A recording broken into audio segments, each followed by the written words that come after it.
Hello everyone, King Q here. Thanks for tuning in. Today I'm going to be talking about camera shutter speed. I'll be making more videos like this for anyone who wants to learn about photography or videography. So let's jump right in. What is shutter speed? Shutter speed is the speed at which the shutter of the camera opens and closes. Think of a camera shutter as two flaps that open and close to let light in, and how fast they open and close determine how much light is let in. A fast shutter speed creates a shorter exposure, allowing less light to hit the sensor, and a slower shutter speed gives you a longer exposure, allowing more light to hit the sensor. You may be thinking, which is better, a fast shutter speed or a slow shutter speed? And the answer is, it depends on the situation. Now let's talk about adjusting shutter speed, because there are a few challenges that come with adjusting shutter speed which I'd like to hit on.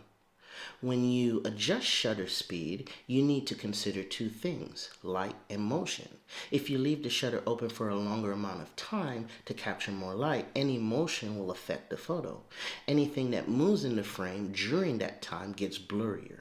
Also, if the camera itself shakes, the image will come out blurry as well. So at slower shutter speeds, it's best if the camera is on a tripod and you use a remote to control the camera and avoid any shakes. Two benefits of a slow shutter speed is that it can help illuminate a dark scene as it brings in more light through the lens, and it can create motion blur in your images.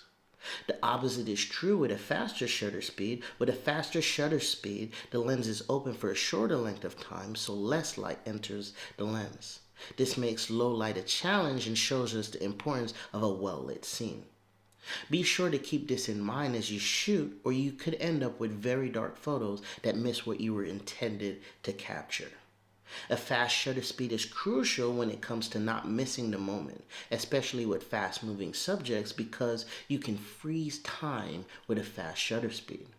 When you don't want motion blur, which is the effect caused by a subject or the camera moving during a slow shutter speed shot, you can freeze time with a fast shutter speed. It is important to experiment with different shutter speeds in advance of your shoot, which will help give you the best chance of capturing what you set out to capture. Here is an example of different shutter speed settings and how they affect your photos. I hope you guys learned something from this video, and if you did, don't forget to like and subscribe. Until next time, King Q